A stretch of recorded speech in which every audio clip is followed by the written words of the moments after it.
ਅਰੋੜਾ ਸਾਹਿਬ ਕੀ ਲੱਗ ਰਿਹਾ ਜੀ? ਕਿਸਾਨ ਕਹਿੰਦੇ ਟਰੈਕ ਖਾਲੀ ਕਰ ਦਿੱਤੇ ਨੇ, ਤੁਸੀਂ ਮਾਲ ਗੱਡੀਆਂ 'ਤੇ ਚਲਾਓ, ਫਿਰ ਸੋਚ ਲਾਂਗੇ। ਕੈਪਟਨ ਸਾਹਿਬ ਕਹਿੰਦੇ ਕਿ ਦੁੱਖ ਲੱਗਾ ਹੈਗਾ।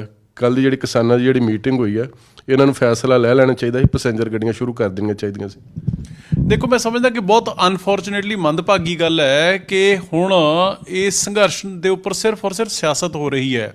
ਮੈਂ ਕੈਪਟਨ ਅਮਰਿੰਦਰ ਸਿੰਘ ਜੀ ਨੂੰ ਬੇਨਤੀ ਕਰਨੀ ਚਾਹੂੰਗਾ ਕਿ ਕਿਸਾਨ ਜਿਹੜੇ ਵਿਚਾਰੇ ਤਕਰੀਬਨ 2 ਮਹੀਨਿਆਂ ਤੋਂ ਉਹਦੇ ਘਰੋਂ ਬਾਹਰ ਨੇ, ਘਰ-ਬਾਰ ਖੇਤ ਛੱਡ ਕੇ ਉਹ ਸੜਕਾਂ ਦੇ ਉੱਪਰ ਔਰ ਸਾਰੇ ਪੰਜਾਬ ਦੇ ਵਿੱਚ ਪ੍ਰੋਟੈਸਟ ਕਰ ਰਹੇ ਨੇ, ਉਹ ਕੋਈ ਖੁਸ਼ੀ ਨੂੰ ਨਹੀਂ ਕਰ ਰਹੇ, ਉਹ ਬਹੁਤ ਵੱਡੀ ਮਜਬੂਰੀ ਨੂੰ ਕਰ ਰਹੇ ਹੋ, ਕਿਉਂਕਿ ਉਹਨਾਂ ਦੇ ਵਜੂਦ ਦਾ ਸਵਾਲ ਹੈ ਜਿਹੜਾ ਉਹ ਅੱਜ ਖੜ੍ਹਾ ਹੈ। ਉਹਨਾਂ ਦੇ ਇਸ ਫੈਸਲੇ ਨੂੰ ਕਿ ਪੈਸੇਂਜਰ ਟ੍ਰੇਨਸ ਨਾਲ ਚਲਾਵੇ ਸਰਕਾਰ, ਇਹਦੇ ਉੱਪਰ ਖੇਦ ਵਿਅਕਤ ਕੀਤਾ ਕੈਪਟਨ ਸਾਹਿਬ ਨੇ। ਮੈਂ ਕੈਪਟਨ ਸਾਹਿਬ ਨੂੰ ਪੁੱਛਣਾ ਚਾਹੂੰਗਾ ਕਿ ਕੈਪਟਨ ਸਾਹਿਬ, ਪਿਛਲੇ ਤਕਰੀਬਨ 6 ਮਹੀਨੇ ਜਦੋਂ ਦੇ 5 ਜੂਨ ਨੂੰ ਆਰਡੀਨੈਂਸਿਸ ਆਏ ਨੇ, ਤੁਸੀਂ ਕਿੰਨੀ ਕੁ ਵਾਰੀ ਜਾ ਕੇ ਪ੍ਰਧਾਨ ਮੰਤਰੀ ਨਾਲ ਮੀਟਿੰਗ ਕੀਤੀ ਹੈ? ਰੇਲਵੇ ਮਿਨਿਸਟਰ ਨਾਲ, ਫਾਈਨੈਂਸ ਮਿਨਿਸਟਰ ਨਾਲ ਜਾਂ ਐਗਰੀਕਲਚਰ ਨਾਲ ਮਿਨਿਸਟਰ ਨਾਲ ਤੁਸੀਂ ਕਿੰਨੀਆਂ ਕੁ ਮੀਟਿੰਗਾਂ ਕਰ ਲਈਆਂ? ਕਿੰਨਾ ਕੁ ਵਾਰੀ ਉਹਨਾਂ ਤੋਂ ਟਾਈਮ ਮੰਗ ਲਿਆ? ਆਪ ਤਾਂ ਕੁਝ ਕੀਤਾ ਨਹੀਂ ਹੈਗਾ, ਸਿਰਫ ਔਰ ਸਿਰਫ ਉਹਦੇ ਖੇਦ ਵਿਅਕਤ ਕਰਦੇ ਨਾਲ ਤਾਂ ਕੁਛ ਨਹੀਂ ਹੋਣਾ ਹੈਗਾ। ਪਹਿਲਾਂ ਕਿਸਾਨ ਟਰੈਕਾਂ ਦੇ ਉੱਪਰ ਸੀਗੇ, ਉੱਥੋਂ ਹਟ ਗਏ, ਪਲੈਟਫਾਰਮਸ ਦੇ ਸੀਗੇ, ਉੱਥੋਂ ਹਟ ਗਏ, ਹੁਣ ਕਿਤੇ ਵੀ ਉਹ ਬੈਠੇ ਨਹੀਂ ਹੈਗੇ। ਅਤੇ ਫਿਰ ਵੀ ਮੈਂ ਇਹ ਮੰਨਦਾ ਕਿ ਇਹਨਾਂ ਪ੍ਰੋਟੈਸਟ ਦੇ ਨਾਲ ਜਿਹੜੇ ਕਿ ਮਜਬੂਰੀ ਵਸ ਅੱਜ ਪੰਜਾਬ ਦੇ ਵਿੱਚ ਹੋ ਰਹੇ ਨੇ, ਉਹਨਾਂ ਦੇ ਨਾਲ ਕਿਸਾਨਾਂ ਨੂੰ ਖੁਦ ਨੂੰ ਆਪ ਨੂੰ ਵੱਡੇ ਪੱਧਰ ਦੇ ਉੱਪਰ, ਕਿਉਂਕਿ DAP ਯੂਰੀਆ ਹੈ ਨਹੀਂ ਗਾ, ਕੋਲਾ ਹੈ ਨਹੀਂ ਗਾ, ਬਿਜਲੀ ਦੀ ਕਿੱਲਤ ਆ ਰਹੀ ਹੈ, ਇੰਡਸਟਰੀ ਨੂੰ ਸਾਰੇ ਜਿਹੜੇ ਉਹਨਾਂ ਦੇ ਗੁੱਡਸ ਬਣੇ ਹੋਏ ਨੇ, ਫਾਈਨਲ ਗੁੱਡ ਨੇ ਜਾਂ ਜਿਹੜੇ ਰॉ ਮਟੀਰੀਅਲ ਆਉਣੇ, ਉਹ ਸਾਰਾ ਰੋਕਿਆ ਪਿਆ ਹੈ। ਪੰਜਾਬ ਦੀ ਇਕੋਨਮੀ ਨੂੰ ਹਜ਼ਾਰਾਂ ਕਰੋੜ ਦਾ ਘਾਟਾ ਜਿਹੜਾ ਉਹ ਹੋ ਚੁੱਕਿਆ, ਇੰਡਸਟਰੀ ਨੂੰ ਹਜ਼ਾਰਾਂ ਕਰੋੜ ਦਾ ਘਾਟਾ ਹੋ ਚੁੱਕਿਆ। ਇਹ ਸਾਰਾ ਕੁਝ ਹੋ ਰਿਹਾ ਹੈ, ਪਰ ultimately by the end of the ਜ਼ਿੰਮੇਵਾਰੀ ਕਿਹਦੀ ਬਣਦੀ ਹੈ? ਕੇਂਦਰ ਸਰਕਾਰ ਪੰਜਾਬ ਦੇ ਪਾਲੇ ਪਾ ਜਾਂਦਾ ਹੈ, ਪੰਜਾਬ ਕੇਂਦਰ ਸਰਕਾਰ ਦੇ ਪਾਲੇ ਪਾਇਆ ਜਾਂਦਾ ਹੈ, ਔਰ ਬਦਨਾਮ ਕੀਤਾ ਜਾ ਰਿਹਾ ਹੈ ਕਿਸਾਨਾਂ ਨੂੰ। ਜਦੋਂ ਕੇਂਦਰ ਨੇ ਕਿਹਾ ਕਿ ਕੈਪਟਨ ਅਮਰਿੰਦਰ ਸਿੰਘ ਜੀ ਲਿਖਤੀ ਤੌਰ ਦੇ ਉੱਪਰ ਦੇ ਦੇਣ ਕਿ ਉਹਨਾਂ ਦੀ ਸਟੇਟ ਗਵਰਨਮੈਂਟ ਦੀ ਜ਼ਿੰਮੇਵਾਰੀ ਬਣਦੀ ਹੈ, ਤੇ ਫਿਰ ਕਿਸਾਨਾਂ ਨੂੰ ਕਹਿਣ ਦੀ ਬਜਾਏ ਆਪ ਲਿਖ ਕੇ ਦੇ ਦੇਣਾ। ਜਦੋਂ ਕਿਸਾਨ ਟਰੈਕਾਂ ਦੇ ਉੱਪਰ ਹੈ ਹੀ ਕੋਈ ਨਹੀਂ ਗਾ, ਤੇ ਫਿਰ ਹਰਜ਼ ਕੀ ਹੈ ਇਸ ਦੇ ਵਿੱਚ? ਹੁਣ ਬਦਕਿਸਮਤੀ ਦੇ ਨਾਲ ਸਿਰਫ ਔਰ ਸਿਰਫ ਇਸ ਇਸ਼ੂ ਨੂੰ ਲੈ ਕੇ ਪੋਲੀਟਿਕਸ ਹੋ ਰਹੀ ਹੈ, ਹੋਰ ਕੱਖ ਨਹੀਂ ਹੋ ਰਿਹਾ ਹੈਗਾ। ਕੈਪਟਨ ਸਾਹਿਬ ਨੂੰ ਇਹ ਹੈ ਕਿ ਇਹਦੇ ਨਾਲ ਬਦਨਾਮੀ ਹੈ ਜਿਹੜੀ ਉਹ BJP ਦੀ ਹੋ ਜੇ, ਤੇ BJP ਵਾਲਿਆਂ ਨੂੰ ਇਹ ਹੈ, ਮੋਦੀ ਸਾਹਿਬ ਨੂੰ ਇਹ ਹੈ ਕਿ ਇਹਦੇ ਨਾਲ ਬਦਨਾਮੀ ਹੈ ਜਿਹੜੀ ਉਹ ਪੰਜਾਬ ਦੀ ਕਾਂਗਰਸ ਸਰਕਾਰ ਦੀ ਹੋਵੇ। ਪਰ ਇਹ 'ਚ ਅਲਟੀਮੇਟਲੀ ਪਿਸ ਕਿਸਾਨ ਰਿਹਾ, ਪਿਸ ਵਪਾਰੀ ਰਿਹਾ, ਇੰਡਸਟਰੀਲਿਸਟ ਪਿਸ ਰਿਹਾ, ਆਮ ਲੋਕ ਨੇ ਜਿਹੜੇ ਉਹ ਪਿਸ ਰਹੇ ਨੇ। ਤੁਹਾਨੂੰ ਲੱਗਦਾ ਕਿ ਅਗਰ ਕੈਪਟਨ ਸਾਹਿਬ ਨਰਿੰਦਰ ਮੋਦੀ ਨੂੰ ਜਾ ਕੇ ਮਿਲਦੇ ਨੇ ਤੇ ਸਾਰੇ ਮਸਲੇ ਹੱਲ ਹੋ ਜਾਣਗੇ ਜੀ? ਨਹੀਂ, ਕੋਸ਼ਿਸ਼ ਤਾਂ ਕਰਨੀ ਚਾਹੀਦੀ ਹੈ ਜੀ। ਜੇ ਉਮੀਦ ਹੀ ਨਹੀਂ ਹੈਗੀ, ਉਮੀਦ ਦੇ ਉੱਪਰ, ਆਸ ਦੇ ਉੱਪਰ ਦੁਨੀਆ ਕਾਇਮ ਹੈ। 6 ਮਹੀਨਿਆਂ ਦੇ ਵਿੱਚ ਤੁਸੀਂ ਜਾ ਕੇ ਇੱਕ ਵਾਰੀ ਵੀ ਪ੍ਰਧਾਨ ਮੰਤਰੀ ਨਾਲ ਮਿਲੇ ਨਾ ਹੋ। ਕਾਲੇ ਕਾਨੂੰਨਾਂ ਦੇ ਖਿਲਾਫ ਤਾਂ ਕੀ ਮਿਲਣਾ ਸੀਗਾ? ਤੁਸੀਂ ਜਿਹੜੀਆਂ ਟ੍ਰੇਨ ਸਰਵਿਸਿਜ਼ ਸਸਪੈਂਡ ਹੋਈਆਂ ਪਈਆਂ ਨੇ ਪਿਛਲੇ 2 ਮਹੀਨਿਆਂ ਤੋਂ, ਤੁਸੀਂ ਉਹਦੇ ਬਾਰੇ ਵੀ ਨਹੀਂ ਮਿਲੇ ਹੈਗੇ। ਇੱਕ ਵਾਰੀ ਤੁਹਾਡੇ MP ਗਏ ਤੇ ਉਹ ਉੱਥੇ ਫਾਰਮੈਲਿਟੀ ਕਰਕੇ ਆ ਗਏ, ਮੁੜ ਕੇ ਕੀ ਇੰਨੇ ਨਾਲ ਜ਼ਿੰਮੇਵਾਰੀ ਹੈ ਜਿਹੜੀ ਉਹ ਮੁੱਖ ਮੰਤਰੀ ਦੀ ਖਤਮ ਹੋ ਜਾਂਦੀ ਹੈ। ਸੋ ਇਸ ਕਰਕੇ ਜੇ ਇਹ ਕੋਸ਼ਿਸ਼ ਕਰਨ ਤਾਂ ਵੱਡੇ ਪੱਧਰ ਦੇ ਉੱਪਰ ਕਾਰਵਾਈ ਹੈ ਜਿਹੜੀ ਹੋ ਸਕਦੀ ਹੈ। ਟ੍ਰੇਨ ਸਰਵਿਸਿਜ਼ ਨੇ ਜਿਹੜੀਆਂ ਉਹ ਬਹਾਲ ਹੋ ਸਕਦੀਆਂ ਨੇ, ਪਰ ਉਹਦੇ ਲਈ ਵਿਲ ਪਾਵਰ ਚਾਹੀਦੀ ਹੈ ਸਟੇਟ ਨੂੰ ਬਚਾਉਣ ਦੀ, ਪੰਜਾਬ ਦੀ ਇੰਡਸਟਰੀ, ਵਪਾਰੀਆਂ ਨੂੰ, ਕਿਸਾਨਾਂ ਨੂੰ ਬਚਾਉਣ ਦੀ। ਜੇ ਸਿਰਫ ਪੋਲੀਟਿਕਸ ਹੀ ਕਰਨੀ ਹੈ ਤੇ ਫਿਰ ਉਹ ਤਾਂ ਹੋ ਹੀ ਰਹੀ ਹੈ, ਤੇ ਨੁਕਸਾਨ ਹੈ ਜਿਹੜਾ ਕੌਣ ਭਰ ਰਿਹਾ? ਆਮ ਲੋਕ ਭਰ ਰਹੇ ਨੇ। ਕੈਪਟਨ ਸਾਹਿਬ ਕਿਉਂ ਨਹੀਂ ਮਿਲ ਰਹੇ? ਕੋਈ ਕਿਸ ਚੀਜ਼ ਦਾ ਡਰ ਹੈ, ਜਾਂ ਮਜਬੂਰੀ ਹੈ, ਜਾਂ ਕਮਜ਼ੋਰੀ ਹੈ ਜੀ? ਦੇਖੋ, 2 ਚੀਜ਼ਾਂ ਨੇ ਇਸ ਦੇ ਵਿੱਚ। ਨੰਬਰ 1 ਤਾਂ ਜਿਵੇਂ ਮੈਂ ਤੁਹਾਨੂੰ ਕਿਹਾ ਕਿ ਪੰਜਾਬ ਸਰਕਾਰ ਨੂੰ, ਕੈਪਟਨ ਸਾਹਿਬ ਨੂੰ ਹੁਣ ਤੱਕ ਇਹ ਲੱਗ ਰਿਹਾ ਕਿ ਇਹਦਾ ਨੁਕਸਾਨ ਹੈ ਜਿਹੜਾ, ਇਹਦਾ ਮੂੰਹ ਹੈ ਜਿਹੜਾ ਪ੍ਰੋਟੈਸਟ ਦਾ, ਉਹ ਕਿਉਂਕਿ ਦਿੱਲੀ ਵੱਲ ਹੈ ਦਾ, ਜਿਹੜੀ ਕਿ ਸਾਰੇ 117 ਸੀਟਾਂ ਤੇ ਇਲੈਕਸ਼ਨ ਲੜਨ ਦੀ ਤਿਆਰੀ ਦੇ ਵਿੱਚ ਹੈ। ਉਹ political benefit captain Amarinder Singh ji ਇਹਦੇ ਵਿੱਚ ਦੇਖ ਰਹੇ ਨੇ।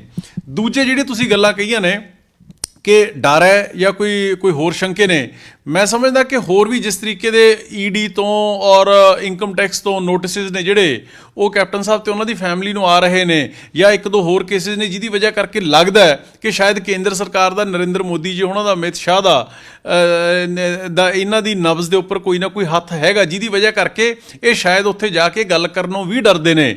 ਸੋ ਇਹ ਵੀ ਕੋਈ ਨਾ ਕੋਈ ਰੀਜ਼ਨ ਹੋ ਸਕਦਾ, ਪਰ ਪੋਲੀਟੀਕਲ ਰੀਜ਼ਨ ਤਾਂ ਅੱਜ ਬੜਾ ਓਬਵੀਅਸ ਹੈ ਕਿ ਕਾਂਗਰਸ ਪਾਰਟੀ ਚਾਹੁੰਦੀ ਹੈ ਕਿ ਕਿਉਂਕਿ ਇਹ ਕਾਲੇ ਕਾਨੂੰਨਾਂ ਦੇ 3 ਕੇਂਦਰ ਨੇ ਬਣਾਏ ਨੇ, ਉਹਦੇ ਖਿਲਾਫ ਹੈ। ਇਸ ਕਰਕੇ ਪੋਲੀਟੀਕਲ ਲਾਹਾ ਲੈਣਾ ਚਾਹੁੰਦੇ ਨੇ, ਇਹਨੂੰ ਲੰਬਾ ਚਲਾਉਣਾ ਚਾਹੁੰਦੇ ਨੇ ਵੀ ਜਿੰਨਾ ਇਹ ਲੰਬਾ ਚੱਲੂਗਾ ਚੋਣਾਂ ਤੱਕ 2022 ਦੀਆਂ, ਉਦੋਂ ਤੱਕ ਕਾਂਗਰਸ ਨੂੰ ਬੈਨੀਫਿਟ ਮਿਲੂਗਾ। ਪਰ ਉਹ ਇਹ ਰਿਅਲਾਈਜ਼ ਨਹੀਂ ਕਰ ਰਹੇ ਹੈਗੇ, ਇਹ ਜ਼ਿੰਮੇਵਾਰੀ ਨਹੀਂ ਸਮਝ ਰਹੇ ਹੈਗੇ ਕਿ ਉਦੋਂ ਤੱਕ ਪੋਲੀਟੀਕਲ ਲਾਹਾ ਤਾਂ ਸ਼ਾਇਦ ਕਾਂਗਰਸ ਨੂੰ ਮਿਲ ਜੇ, ਪਰ ਜਿਹੜਾ ਪੰਜਾਬ ਦਾ ਐਜ਼ ਅ ਸਟੇਟ ਨੁਕਸਾਨ ਹੋ ਜਾਊਗਾ, ਚਾਹੇ ਉਹ ਕਿਸਾਨ ਨੇ, ਚਾਹੇ ਵਪਾਰੀ ਨੇ, ਚਾਹੇ ਇੰਡਸਟਰੀਲਿਸਟ ਨੇ, ਉਹਦੀ ਭਰਪਾਈ ਕੌਣ ਕਰੂਗਾ? ਉਹ ਅਜਿਹਾ ਨੁਕਸਾਨ ਹੋ ਜਾਣਾ ਹੈ ਜਿਹੜਾ ਕਿ ਮੁੜ ਕੇ ਪੰਜਾਬ ਤੋਂ ਸੰਭਲਣਾ ਨਹੀਂ ਹੈਗਾ, ਉੱਠਿਆ ਨਹੀਂ ਜਾਣਾ ਹੈਗਾ। ਕਿਉਂਕਿ ਜੇ ਇੱਕ ਵਾਰੀ ਪੰਜਾਬ ਦੀ ਐਜ਼ ਅ ਸਟੇਟ ਇੱਕ ਵਾਰੀ ਜੇ ਇਹ ਇਮੇਜ ਚਲੀ ਗਈ ਬਾਹਰ, ਚਾਹੇ ਮੁਲਕ ਦੇ ਵਿੱਚ ਤੇ ਚਾਹੇ ਇੰਟਰਨੈਸ਼ਨਲ ਲੈਵਲ ਦੇ ਉੱਪਰ, ਤੇ ਮੁੜ ਕੇ ਪੰਜਾਬ ਦੇ ਵਿੱਚ ਆਉਣਾ ਕਿਸੇ ਨੇ ਨਹੀਂ ਹੈਗਾ। ਅੱਛਾ ਜੀ, ਕੈਪਟਨ ਅਮਰਿੰਦਰ ਸਿੰਘ ਨੂੰ ਟਵੀਟ ਕੀਤਾ ਕਿ ਪੰਜਾਬ ਦੇ ਵਿੱਚ 2 ਨੇ NFL ਜਿੱਥੇ ਖਾਦਾਂ ਬਣਦੀਆਂ ਹੈਗੇ ਨੇ, ਤੇ ਫਿਰ ਮਸਲਾ ਕੀ ਹੈ, ਯੂਰੀਆ ਕਿਉਂ ਨਹੀਂ ਕਿਸਾਨਾਂ ਨੂੰ ਮਿਲ ਰਹੀ ਹੈ? ਕੀ ਪੰਜਾਬ 'ਚੋਂ ਪਹਿਲਾਂ ਯੂਰੀਆ ਤਿਆਰ ਹੋ ਕੇ ਪਹਿਲਾਂ ਦਿੱਲੀ ਜਾਂਦਾ, ਦਿੱਲੀੋਂ ਪੰਜਾਬ ਆਉਂਦਾ ਜੀ? ਨਹੀਂ, ਹੁਣ ਇਹਦੇ ਵਿੱਚ ਵੀ ਦੇਖੋ ਸਿਆਸਤ ਹੋ ਰਹੀ ਹੈ। NFL ਦੇ ਪੂਰੇ ਮੁਲਕ ਦੇ ਵਿੱਚ 4 ਪਲਾਂਟ ਨੇ, 4 ਦੇ ਵਿੱਚੋਂ 2 ਜਿਹੜੇ ਸਭ ਤੋਂ ਵੱਡੇ ਪਲਾਂਟ ਨੇ ਉਹ ਪੰਜਾਬ ਦੇ ਵਿੱਚ ਨੇ, ਇੱਕ ਨੰਗਲ ਦੇ ਵਿੱਚ ਔਰ ਇੱਕ ਦੂਜਾ ਬਠਿੰਡਾ ਦੇ ਵਿੱਚ। ਹੁਣ ਟ੍ਰੇਨ ਸਰਵਿਸਿਜ਼ 2 ਮਹੀਨੇ ਤੋਂ ਬੰਦ ਪਈਆਂ ਨੇ, ਚਲੋ ਮੰਨ ਲਿਆ ਕਿ ਬਾਹਰੋਂ ਨਹੀਂ ਆ ਸਕਦਾ ਹੈਗਾ। ਕਿਸਾਨਾਂ ਨੂੰ ਬੜੀ ਭਾਰੀ ਦਿੱਕਤ ਆ ਰਹੀ ਹੈ ਕਿ ਉਹ ਜਾਂ ਤਾਂ ਹਰਿਆਣੇ ਦੇ ਵਿੱਚੋਂ ਲੈ ਕੇ ਆਉਂਦੇ ਨੇ ਜਾਂ ਰਾਜਸਥਾਨ ਵਿੱਚੋਂ ਲੈ ਕੇ ਆਉਂਦੇ ਨੇ, ਮਹਿੰਗਾ ਮਿਲਦਾ, ਬਲੈਕ ਮਾਰਕੀਟ ਹੈ ਜਿਹੜੀ ਉਹ ਹੋ ਰਹੀ ਹੈ। NFL ਜਿਹੜਾ ਆਪ ਦਾ ਥੋੜਾ ਬਹੁਤ ਯੂਰੀਆ ਦਿੰਦਾ, ਉਹ ਯੂਰੀਆ ਘੱਟ ਦਿੰਦਾ, ਤੇ ਨਾਲ ਅਜਿਹੀਆਂ ਖਾਦਾਂ ਤੇ ਫਰਟੀਲਾਈਜ਼ਰ ਨੇ ਜਿਹੜੇ ਕਿ ਕਿਸੇ ਕੰਮ ਨਹੀਂ ਆਉਂਦੇ ਹੈਗੇ ਕਿਸਾਨਾਂ ਦੇ, ਉਹ ਆਪਦੇ ਡੀਲਰਾਂ ਨੂੰ ਚੁਕਾ ਜਾਂਦੇ, ਤੇ ਡੀਲਰਾਂ ਨੂੰ ਵਿਚਾਰਿਆਂ ਨੂੰ ਜਬਰਨ ਉਹ ਕਿਸਾਨਾਂ ਨੂੰ ਵੇਚਣੇ ਪੈਂਦੇ ਨੇ, ਜਿਹਦੀ ਵਜ੍ਹਾ ਕਰਕੇ ਨੁਕਸਾਨ ਡੀਲਰਸ ਦਾ ਵੀ ਹੋ ਰਿਹਾ ਔਰ ਕਿਸਾਨਾਂ ਦਾ ਵੱਡੇ ਪੱਧਰ ਦੇ ਉੱਪਰ ਹੋ ਰਿਹਾ।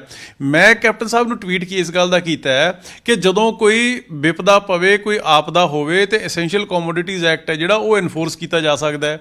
ਤੁਹਾਡੀ ਸਟੇਟ ਦੇ ਵਿੱਚ ਤੁਸੀਂ ਮੁੱਖ ਮੰਤਰੀ ਹੋ, 2 ਕਾਰਖਾਨੇ ਪੰਜਾਬ ਦੇ ਵਿੱਚ ਹੈਗੇ, ਤੁਸੀਂ ਸਖਤੀ ਕਰਕੇ ਉਹਨਾਂ ਨੂੰ ਕਿਉਂ ਨਹੀਂ ਇਹ ਇੰਸ਼ੋਰ ਕਰਦੇ ਹੈਗੇ ਕਿ ਯੂਰੀਆ ਜਿਹੜਾ ਉਹ ਕਿਸਾਨਾਂ ਤੱਕ ਸਮੇਂ ਸਿਰ ਬਾਏ ਰੋਡ ਹੀ ਪਹੁੰਚਣਾ ਹੈ? ਪੰਜਾਬ ਦੇ ਵਿੱਚ ਤਾਂ ਟ੍ਰੇਨਾਂ ਲਿਜਾਣ ਦੀ ਲੋੜ ਹੀ ਨਹੀਂ ਹੈਗੀ, ਬਾਏ ਰੋਡ ਉਹ ਪੰਜਾਬ ਦੇ ਕਿਸਾਨਾਂ ਨੂੰ ਦਿੱਤਾ ਜਾਵੇ, ਵਾਜਬ ਰੇਟ ਦੇ ਉੱਪਰ ਦਿੱਤਾ ਜਾਵੇ। ਜਿਹੜਾ 266 ਰੁਪਏ ਦਾ ਥੈਲਾ ਯੂਰੀਆ ਦਾ, ਉਹ 300 ਸਵਾ 300 ਤੋਂ ਘੱਟ ਮਿਲ ਨਹੀਂ ਰਿਹਾ ਹੈਗਾ, ਤੇ ਆਉਣ ਵਾਲੇ ਦਿਨਾਂ 'ਚ ਇਹਨਾਂ ਨੇ ਹੋਰ ਮਹਿੰਗਾ ਕਰ ਦੇਣਾ ਹੈ। ਉਹਨੂੰ ਬਚਾਊ ਕੌਣ? ਕਿਸਾਨ ਨੂੰ ਬਚਾਊ ਕੌਣ? ਡੀਲਰ ਨੂੰ। ਪੰਜਾਬ ਨੂੰ ਬਚਾਉਣਾ ਕੀ ਨਹੀਂ ਹੈ? ਜਿਨ੍ਹਾਂ ਨੇ ਬਚਾਉਣਾ ਹੈ ਉਹ ਹੱਥ ਰੱਖੀ ਬੈਠੇ ਨੇ ਕੈਪਟਨ ਸਾਹਿਬ ਹੁਣੀ, ਇਹ ਗਲਤ ਹੈ। ਅਮਨ ਜੀ, ਇੱਕ ਅਕਾਲ ਤਖਤ ਸਾਹਿਬ ਦੇ ਜਥੇਦਾਰ ਦੀ ਇੱਕ ਸਟੇਟਮੈਂਟ ਆਈ ਹੈ ਕਿ ਸੈਂਟਰ ਦੇ ਵਿੱਚ ਲੋਕਾਂ ਦੁਆਰਾ ਚੁਣੀ ਹੋਈ ਸਰਕਾਰ ਨਹੀਂ, ਇਹ EVM ਦੇ ਨਾਲ ਚੁਣੀ ਹੋਈ ਸਰਕਾਰ, ਉਸ 'ਤੇ ਕਾਫੀ ਸਿਆਸਤ ਹੋ ਰਹੀ ਹੈ। ਤੁਹਾਨੂੰ ਲੱਗਦਾ ਕਿ ਵਾਕਈ ਜਿਹੜੀ ਸੈਂਟਰ ਸਰਕਾਰ 2014 'ਚ ਜਾਂ 2019 'ਚ ਜਾਂ ਜਿਹੜੇ ਸਟੇਟ ਅਸੈਂਬਲੀ ਚੋਣਾਂ ਹੋਈਆਂ ਉਹਦੇ 'ਚ EVM ਦਾ ਕਮਾਲ ਹੈ ਜੀ? ਦੇਖੋ, ਇਸ ਤਰ੍ਹਾਂ ਹੈ ਕਿ ਇਹਦੇ ਵਿੱਚ ਬੜੇ 2 ਇਸ਼ੂਜ਼ ਨੇ। ਨੰਬਰ 1, ਜਥੇਦਾਰ ਅਕਾਲ ਤਖਤ ਸਾਹਿਬ ਗਿਆਨੀ ਹਰਪ੍ਰੀਤ ਸਿੰਘ ਜੀ, ਉਹ ਬੜੇ ਸਤਿਕਾਰਯੋਗ ਸ਼ਖਸੀਅਤ ਨੇ। ਉਹ ਜਿਸ ਜਗ੍ਹਾ ਦੇ ਉੱਪਰ ਬੈਠੇ ਨੇ, ਸਾਰੀ ਦੁਨੀਆ ਉਸ ਸਥਾਨ ਨੂੰ ਨਮਨ ਕਰਦੀ ਹੈ। ਪਰ ਮੈਂ ਨਾਲ ਹੀ ਇਹ ਵੀ ਕਹਿਣਾ ਚਾਹੂੰਗਾ ਕਿ ਜਥੇਦਾਰ ਸਾਹਿਬ ਨੂੰ ਇੱਕ ਪੋਲੀਟੀਕਲ ਪਾਰਟੀ ਦੇ ਨੁਮਾਇੰਦੇ ਵਜੋਂ ਗੱਲ ਹੈ ਜਿਹੜੀ ਉਹ ਨਹੀਂ ਕਰਨੀ ਚਾਹੀਦੀ। ਹਾਂ, ਉਹਨਾਂ ਦੀ ਇਹ ਗੱਲ ਬਿਲਕੁਲ ਸਹੀ ਹੈ, ਸੱਚ ਹੈ ਕਿ EVM ਦੀ ਬਹੁਤ ਵੱਡੇ ਪੱਧਰ ਦੇ ਉੱਪਰ ਖੇਡ ਹੈ ਜਿਹੜੀ ਉਹ ਲੰਮੇ ਸਮੇਂ ਤੋਂ ਮੁਲਕ ਦੇ ਵਿੱਚ ਚੱਲ ਰਹੀ ਹੈ। ਆਮ ਆਦਮੀ ਪਾਰਟੀ ਵੀ ਇਹਦੇ ਬਾਰੇ ਬੜੇ ਲੰਮੇ ਸਮੇਂ ਤੋਂ ਸਾਡਾ ਸਟੈਂਡ ਬੜਾ ਸਪਸ਼ਟ ਹੈ। ਅਸੀਂ ਦਿੱਲੀ ਵਿਧਾਨ ਸਭਾ ਦੇ ਵਿੱਚ ਵੀ ਡੈਮੋ ਕਰਕੇ ਦਿਖਾਇਆ ਸੀ ਕਿ ਕਿਸ ਤਰੀਕੇ ਉਹ ਹੈਕ ਹੋ ਸਕਦੀ ਹੈ। ਪਾਰਲੀਮੈਂਟ ਚੋਣਾਂ ਤੋਂ ਪਹਿਲਾਂ 22 ਪਾਰਟੀਆਂ ਸੁਪਰੀਮ ਕੋਰਟ ਦੇ ਵਿੱਚ ਗਈਆਂ ਸੀਗੀਆਂ। ਅਸੀਂ ਤਾਂ ਲੰਬੇ ਸਮੇਂ ਤੋਂ ਕਹਿੰਦੇ ਆ ਰਹੇ ਹਾਂ, ਦੇਰ ਆਏ ਦਰੁਸਤ ਹੈ। ਚਲੋ, ਇਸ ਗੱਲ ਦੀ ਖੁਸ਼ੀ ਹੈ ਕਿ ਜਥੇਦਾਰ ਸਾਹਿਬ ਨੇ ਇਸ ਗੱਲ ਨੂੰ ਐਡਮਿਟ ਤਾਂ ਕੀਤਾ ਕਿ ਜਿਹੜੀ 2019 ਦੇ ਵਿੱਚ ਸਰਕਾਰ ਬਣੀ ਹੈ NDA ਦੀ, ਉਹ EVM ਦੀ ਵਜ੍ਹਾ ਕਰਕੇ ਬਣੀ ਹੈ। ਤੇ ਮੈਂ ਜਥੇਦਾਰ ਸਾਹਿਬ ਨੂੰ ਇੰਨੀ ਵੀ ਬੇਨਤੀ ਕਰਨੀ ਚਾਹੂੰਗਾ ਕਿ ਗੱਲ ਨਾਲ ਤੁਹਾਡੀ ਅਸੀਂ ਸਹਿਮਤ ਹਾਂ। ਨੰਬਰ 1 ਤਾਂ ਉਹਨਾਂ ਦਾ ਪੋਲੀਟੀਕਲ ਬਿਆਨਬਾਜ਼ੀ ਦਾ ਹੱਕ ਨਹੀਂ ਬਣਦਾ ਹੈਗਾ, ਜੇ ਕਰਦੇ ਨੇ ਤਾਂ ਚੰਗੀ ਗੱਲ ਹੈ, ਸਾਨੂੰ ਕੋਈ ਇਤਰਾਜ਼ ਨਹੀਂ, ਕਿਉਂਕਿ ਉਹ ਗੱਲ ਸਹੀ ਹੈ ਔਰ ਸੱਚੀ ਕਹਿ ਰਹੇ ਨੇ। ਪਰ ਨਾਲ ਹੀ ਮੈਂ ਇਹ ਵੀ ਐਕਸਪੈਕਟ ਕਰਦਾ ਉਹਨਾਂ ਤੋਂ, ਮੇਰੇ ਬੜੇ ਸਤਿਕਾਰਯੋਗ ਨੇ, ਮੈਂ ਇਹ ਵੀ ਐਕਸਪੈਕਟ ਕਰਦਾ ਕਿ ਉਹ ਇਹ ਵੀ ਕਹਿਣ, ਜਿਹੜੀ ਪਾਰਟੀ ਦੀ ਹਾਜ਼ਰੀ ਦੇ ਵਿੱਚ ਉਹਨਾਂ ਨੇ ਗੱਲ ਕਹੀ, ਉੱਥੇ ਸਾ ਸੁਖਬੀਰ ਸਿੰਘ ਬਾਦਲ ਵੀ ਮੌਜੂਦ ਸੀਗੇ, ਤੇ ਉਸ ਸਮੇਂ ਜਦੋਂ NDA ਦੇ ਵਿੱਚ ਸੁਖਬੀਰ ਸਿੰਘ ਬਾਦਲ ਔਰ ਬੀਬਾ ਹਰਸਿਮਰਤ ਕੌਰ ਬਾਦਲ ਵੀ ਉਸ ਦਾ ਹਿੱਸਾ ਸੀਗੇ, ਤਾਂ ਇਹਦਾ ਮਤਲਬ ਜਿਹੜੇ ਇਹ 2 ਵਿਅਕਤੀ ਚੋਣਾਂ ਜਿੱਤੇ ਨੇ, ਇਹ ਵੀ EVM ਦੀ ਵਜ੍ਹਾ ਕਰਕੇ ਜਿੱਤੇ ਨੇ। ਤੇ ਜਥੇਦਾਰ ਸਾਹਿਬ ਨੂੰ ਉੱਥੋਂ ਸਟੇਜ ਦੇ ਉੱਪਰੋਂ ਇਹਨਾਂ ਦੋਨਾਂ ਨੂੰ ਇਹ ਕਹਿਣਾ ਚਾਹੀਦਾ ਸੀਗਾ ਕਿ ਤੁਸੀਂ ਲੋਕ ਵੀ ਬੇਈਮਾਨੀ ਦਾ ਹਿੱਸਾ ਸੀਗੇ ਉਦੋਂ, ਇਸ ਕਰਕੇ ਤੁਸੀਂ ਰਿਜ਼ਾਈਨ ਕਰੋ। ਤੇ ਫਿਰ ਉਹ ਗੱਲ ਕਹਿੰਦੇ ਤਾਂ ਮੈਂ ਉਹਨਾਂ ਦੀ ਗੱਲ ਨੂੰ ਹੋਰ ਸਿੰਸੈਰਿਟੀ ਦੇ ਨਾਲ, ਹੋਰ ਸਤਿਕਾਰ ਦੇ ਨਾਲ ਐਕਸੈਪਟ ਕਰਦਾ। ਪਰ ਸਿਰਫ ਔਰ ਸਿਰਫ ਬਿਆਨਬਾਜ਼ੀ ਕਰਕੇ ਉਹ ਆਪਦੀ ਜ਼ਿੰਮੇਵਾਰੀ ਤੋਂ ਜਾਂ ਪੋਲੀਟੀਕਲ ਬਿਆਨਬਾਜ਼ੀ ਉਹ ਕਰਨਾ, ਜੇ ਕਰਨਾ ਤਾਂ ਗੱਲ ਨੂੰ ਸਿਰੇ ਲਾਉਣਾ। ਇੰਨਾ ਕਹਿ ਕੇ ਅਸੀਂ ਤਾਂ ਲੰਬੇ ਸਮੇਂ ਤੋਂ ਕਹਿੰਦੇ ਆ ਰਹੇ ਹਾਂ, ਪੂਰੇ ਦੁਨੀਆ ਦੇ ਵਿੱਚ 2 ਕੰਟਰੀ ਨੇ, ਜਾਪਾਨ ਔਰ ਅਮਰੀਕਾ, ਜਿਹੜੇ EVM ਬਣਾਉਂਦੇ ਨੇ, ਉਹ ਪੋਸਟਲ ਬੈਲਟ ਦੇ ਨਾਲ ਇਲੈਕਸ਼ਨਾਂ ਕਰਾਉਂਦੇ ਨੇ, ਤੇ ਆਪਣੇ ਮੁਲਕ ਦੇ ਵਿੱਚ EVM ਦੇ ਨਾਲ ਹੁੰਦੀ ਹੈ। ਸਾਡੀ ਗੱਲ ਨੂੰ ਉਹਨਾਂ ਨੇ ਮੋਹਰ ਲਈ ਹੈ, ਅਸੀਂ ਇਸ ਗੱਲ ਦਾ ਸਵਾਗਤ ਕਰਦੇ ਹਾਂ, ਪਰ ਉਹਨਾਂ ਨੂੰ ਗੱਲ ਸਿਰੇ ਲਾਉਣੀ ਚਾਹੀਦੀ ਸੀਗੀ। ਜਿਹੜੇ 2 NDA ਦੇ ਭਾਈਵਾਲ ਸੀਗੇ 2019 ਦੇ ਵਿੱਚ ਅਕਾਲੀ ਦਲ ਦੇ MP ਬਣੇ ਨੇ, ਉਹਨਾਂ ਨੂੰ ਹੁਕਮ ਕਰਨਾ ਚਾਹੀਦਾ ਸੀਗਾ ਕਿ ਭਾਈ ਤੁਸੀਂ ਦੋਨੋਂ ਵੀ ਬੇਈਮਾਨੀ ਦੇ ਨਾਲ ਬਣੇ ਹੋ, ਤੁਸੀਂ ਸਟੈਪ ਡਾਊਨ ਕਰੋ, ਅਸਤੀਫਾ ਦਿਓ ਤੇ ਦੁਬਾਰਾ ਇਲੈਕਸ਼ਨ ਲੜੋ। ਮੈਂ ਸਮਝਦਾ ਕਿ ਤਾਂ ਪੂਰੀ ਦੁਨੀਆ ਦੇ ਵਿੱਚ ਬੈਠੇ ਲੋਕ ਉਹਨਾਂ ਦੀ ਗੱਲ ਦਾ ਵੱਧ ਸਤਿਕਾਰ ਕਰਦੇ। ਸਵਾਲ ਕਿਉਂਕਿ ਦਿੱਲੀ ਤੁਹਾਡੀ ਸਰਕਾਰ ਨੇ ਰਿਪੀਟ ਕੀਤਾ ਗਿਆ, ਪੰਜਾਬ ਦੇ ਵਿੱਚ ਕੈਪਟਨ ਅਮਰਿੰਦਰ ਸਿੰਘ ਦੀ ਸਰਕਾਰ ਬਣੀ ਹੈ। ਜਦੋਂ ਸਟੇਟਾਂ 'ਚ ਗੈਰ ਭਾਜਪਾਈ ਸਰਕਾਰਾਂ ਬਣ ਜਾਂਦੀਆਂ ਹੈਗੀਆਂ ਨੇ, ਫਿਰ ਇਦਾਂ ਦੇ ਸਵਾਲ ਖੜੇ ਕਰਨੇ ਉਹ ਕਿੰਨੇ ਕੁ ਜਾਇਜ਼ ਨੇ? ਦੇਖੋ ਗੱਲ ਨੂੰ ਸਮਝੋ, ਇੱਕ ਚੀਜ਼ ਹੈ ਹੁਣ ਇਹਨੂੰ ਤੁਸੀਂ ਸਾਰੀ ਗੱਲ ਨੂੰ ਇਨ ਟੋਟੈਲਿਟੀ ਦੇਖੋ। ਜਦੋਂ ਆਪਾਂ ਇਹ ਦੇਖਦੇ ਹਾਂ ਕਿ ਇੱਕ ਚੀਜ਼ ਹੁਣ ਆ ਫੋਨ ਹੈ ਜਾਂ ਤੁਹਾਡਾ ਮਾਈਕ ਹੈ ਜਾਂ ਕੈਮਰਾ ਹੈ, ਇਹ ਇਨਸਾਨ ਨੇ ਬਣਾਇਆ, ਟੈਕਨੋਲੋਜੀ ਦੇ ਨਾਲ ਬਣਿਆ। ਜੇ ਇਹਦੀ ਪ੍ਰੋਗਰਾਮਿੰਗ ਸਹੀ ਹੋ ਸਕਦੀ ਹੈ ਤਾਂ ਗਲਤ ਵੀ ਹੋ ਸਕਦੀ ਹੈ। ਇਹਦੇ 'ਚ ਗਲਤ ਕੀ ਹੈ? ਔਰ ਇਹ ਇੱਕ ਵਾਰ ਨਹੀਂ, ਇਹ ਕਈ ਵਾਰੀ ਐਸਟੈਬਲਿਸ਼ ਹੋ ਚੁੱਕਿਆ। ਇਹ ਵੱਖ-ਵੱਖ ਵਿਗਿਆਨੀ ਨੇ ਜਿਹੜੇ ਜਾਂ ਐਕਸਪਰਟਸ ਨੇ ਇਹਦੇ IT ਦੇ, ਉਹ ਇਹਨੂੰ ਡੈਮੋਸਟ੍ਰੇਸ਼ਨ ਕਰਕੇ ਵੀ ਦਿਖਾ ਚੁੱਕੇ।